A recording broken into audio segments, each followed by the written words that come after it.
inscription in the overall design. Okay. Good to go? What are we doing this morning? Okay, perfect. Okay, yeah, so we were developing an altcoin based off of Bitcoin called Arbitrum, and the main idea behind that was the implementation of smart contracts. This was done based on virtual machines, and so the primary motivation behind all of this was the idea that we want contracts that enforce themselves. So we want to make sure that we don't have to put any trust in any third party when we are implementing a contract. We wanted to do so in such a way that would be completely decentralized. So it would be like Alice and Bob want to enter into an agreement, whatever that agreement might be, and that they would have a means by which there would be a payout at the end based on certain outcomes. The main issue that comes out of this is arbitration. So if they disagree, there has to be a way by which you do conflict resolution. And in general, there have been certain other implementations. There have been certain other kind of attempts to solving this issue, the most notable of which is Ethereum. And this is, so our proposal relies on trying to fix the issue of scalability that many of these other attempts also try to address in different ways. Yeah, so Ethereum basically has, instead of like Bitcoin script, it has a Turing complete language in which you can write any sort of like contract. And that's what we want as well. We want like arbitrarily complex contracts. But the problem is, all these scripts are placed on the blockchain in Ethereum, and every miner, every node has to run all these scripts through completion to determine the result. Every node that wants to verify the blockchain has to do this, and this becomes a massive problem, a very inefficient problem, and unscalable if people decide to create just tons of contracts and spam the block. So also the fact that the language is Turing complete means there are security vulnerabilities in Ethereum, which a lot of people have criticized it for. So Arbitrum seeks to sort of solve this problem of scalability and security by having a VM which runs the contract. But the idea is that we have a negative sum game which incentivizes the interested parties of the contract to run the VM themselves and agree on the output of the VM rather than having miners run the VM. So if the interested parties can be incentivized to agree on the outcomes themselves, then there is no conflict and there's no arbitration required. And so the idea of the negative sum game is something like this. Let's say we have a VM which is supposed to run from a start state all the way to an end state.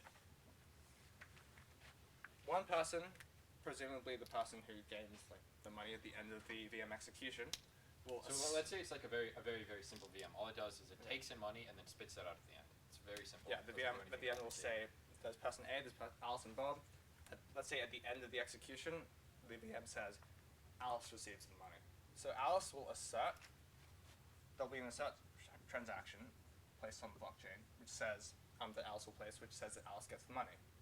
And after a certain time, this assert transaction will time out, and Alice will receive the money from the VM automatically. However, if Bob disagrees, then Bob has that time frame to challenge the assertion. So in other words, at like time t, Alice is saying, "Hey, I'm asserting that the state of the VM is this. It's and in fact the assertion could be the VM has run to completion, and I get 10 arbs from it." Yeah, 10 arbs. So she's essentially asserting like the VM ran as promised and I got my money. Yeah. Just one thing we should add here is that the way that we know kind of what's happening in the VM is that the virtual machine itself has a specific hash associated with each state. So the VM is built up of two parts. The first one is the CPU. So it's got like the program counter and the registers and all the and all the stuff that will always be visible to the miners in case they need to kind of like audit what's going on. And then there's the memory.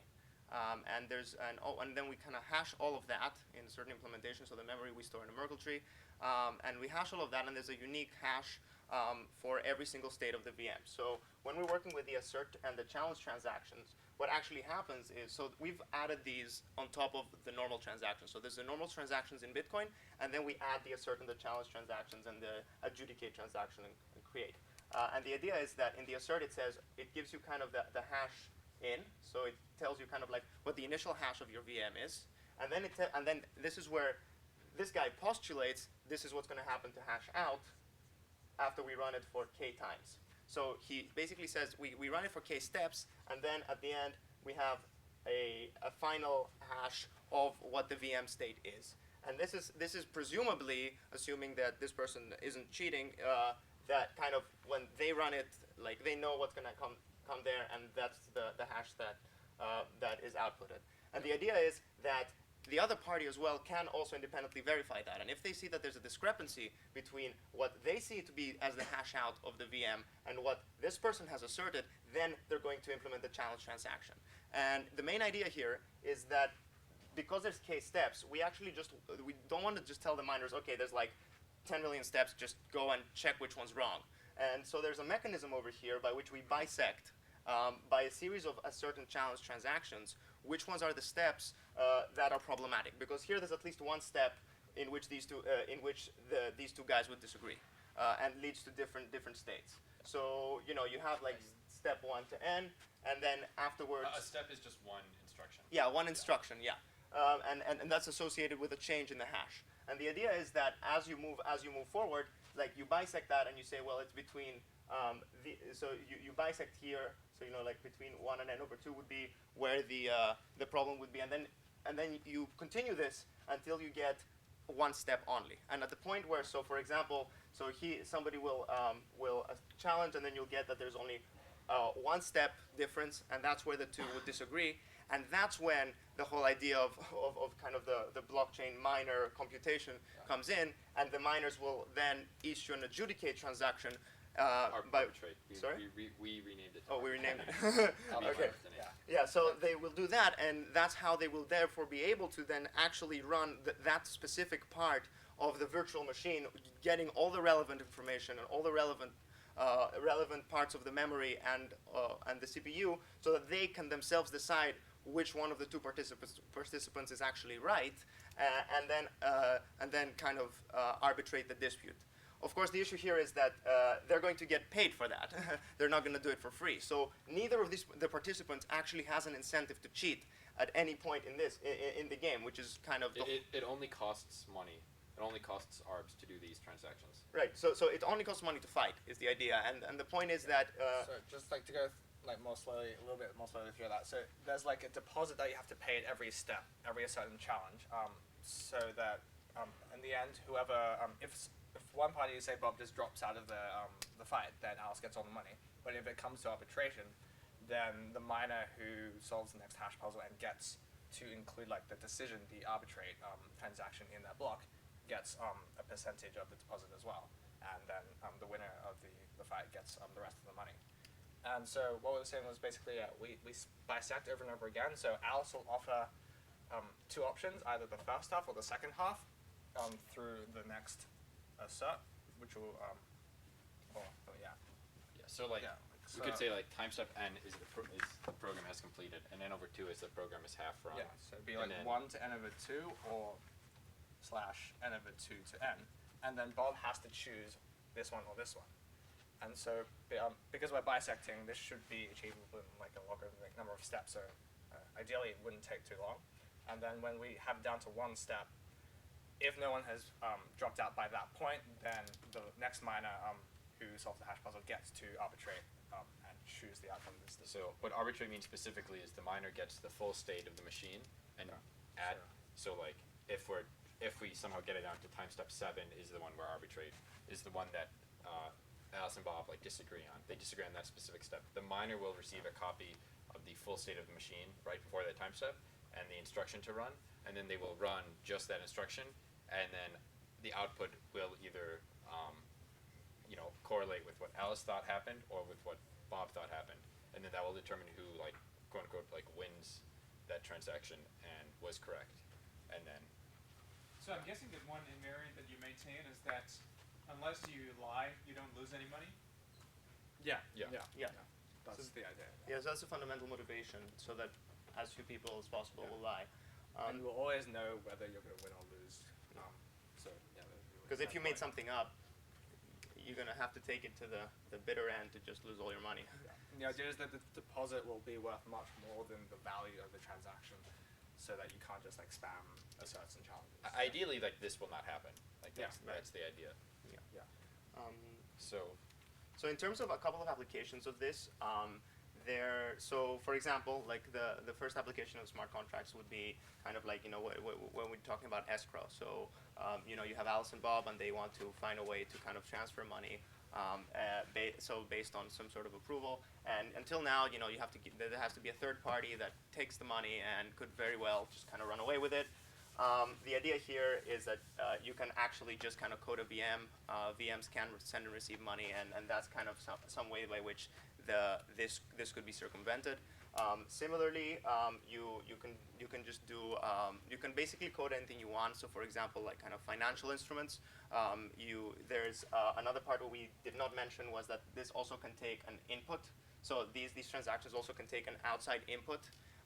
That is kind of like arbitrary. So basically, the people adding to these transactions can kind of point the VM towards certain things. maybe it would be helpful if we just like concretely explain how our VM is set up, and then we can talk about the inputs and outputs. For sure, whatever. Sure. So like specifically, like what we did was we decided that we were going to implement.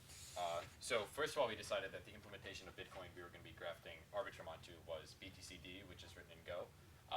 So then we had to decide, okay, what kind of emulator are we going to use or design? So we settled on the thumb instruction set, which is an ARM instruction set.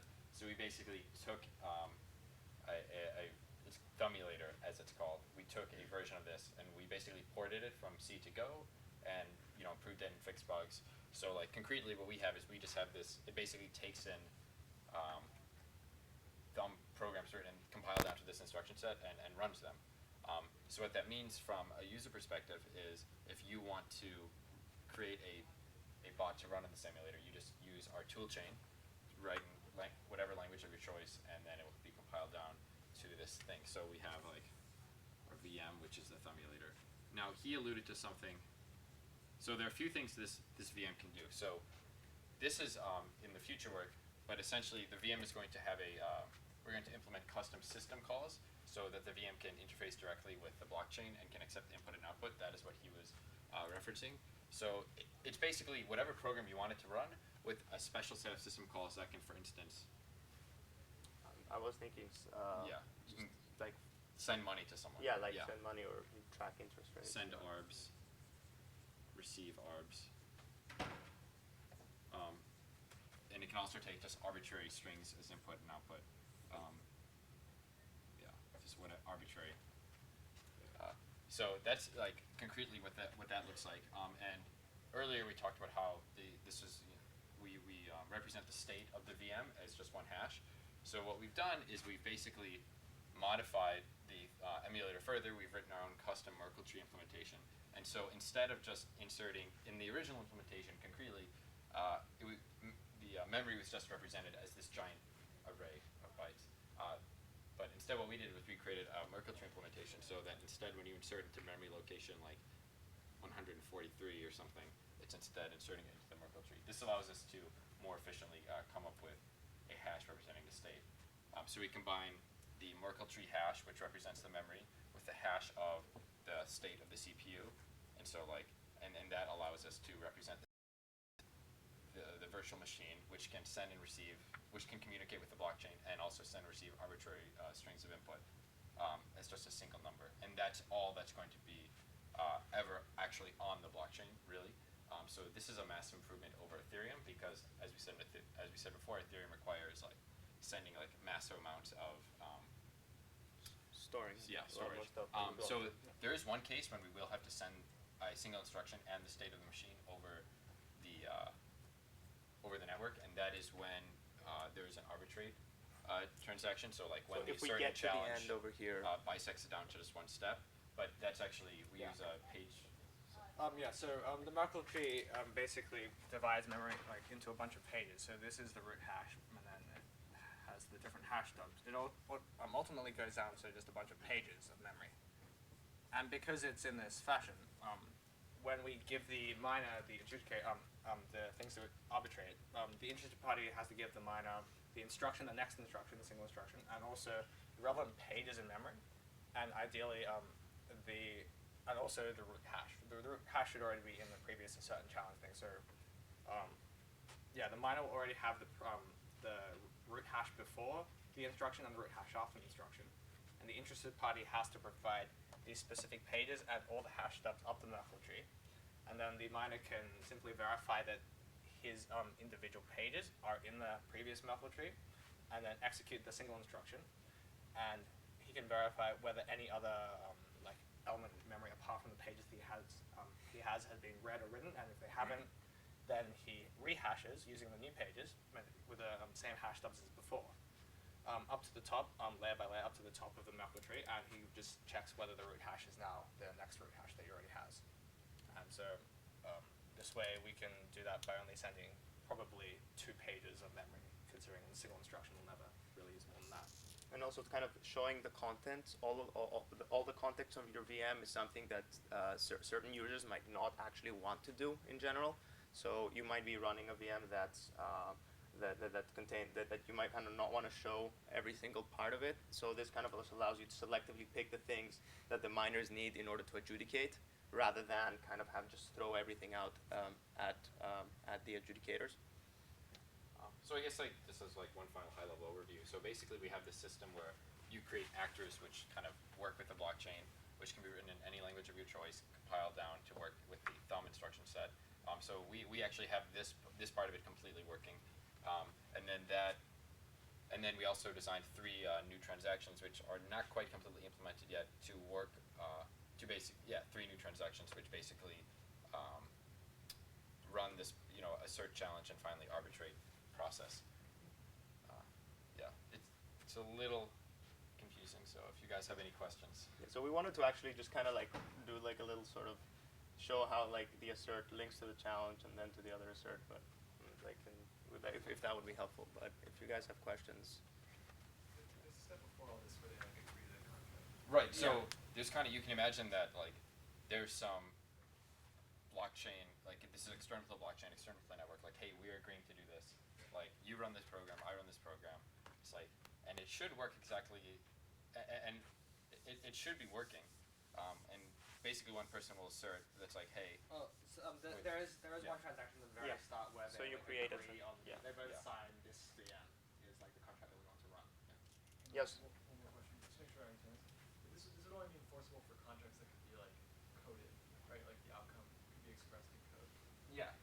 So the idea of the original one of the original motivations was trying to have escrow be automated, but that would still require so the way we learned about that in class was having multi-sig transaction where Alice and Bob send the money to 2 out of 3 multi-sig, and the trusted third party can decide whether it's sent back to Alice or to Bob. And the problem with that is the trusted third party has control of the money. In the case where Alice and Bob disagree, you actually require the third party to do something.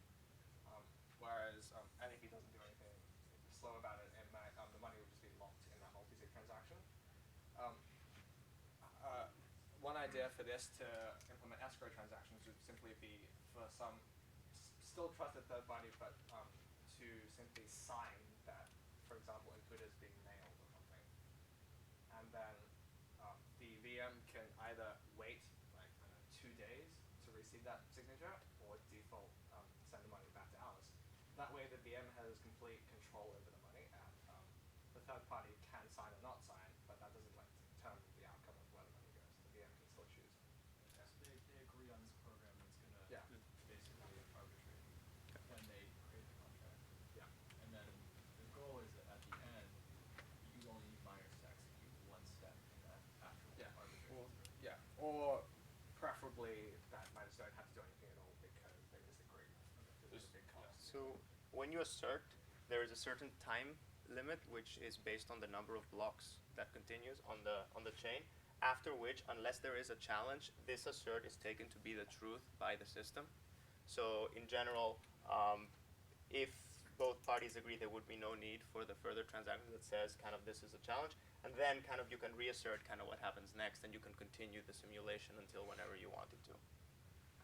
So this is that One starts. observation that comes out of the escrow example you gave is that when you combine this idea of contracts with certain inputs that can come from the real world, and in your example that was the trusted third party providing a signature about whether the good was shipped or not. So you use these certain types of inputs, and I think we saw that in class. We call them data feeds, reality keys, different names. So when you combine contracts with these inputs that come from the real world, you can have programs that actually have intelligence and impact on the real world.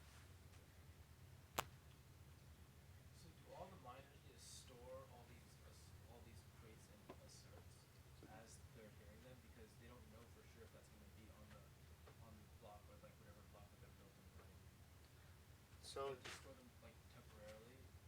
Oh, these are all transactions. Yeah, so- it's like a new form of transaction. So each assert and challenge will Right, be but on a different block. I think you're asking like when do you actually include those in the Yeah, block? because you can't include into the block that you're building now because you don't know if it's going to be challenged later, right? So the thing is, you will assert, and so there's a certain validation to see kind of which type of transactions follows which. So for example, you can challenge a certain so there's certain rules by which which one follows which. So like after a challenge, you can't kind of like challenge after that. For example, you can only reassert. So there's a certain way by which kind of we filter which ones can go on, but this is on the blockchain. So this is kind of mined into a block and it's there.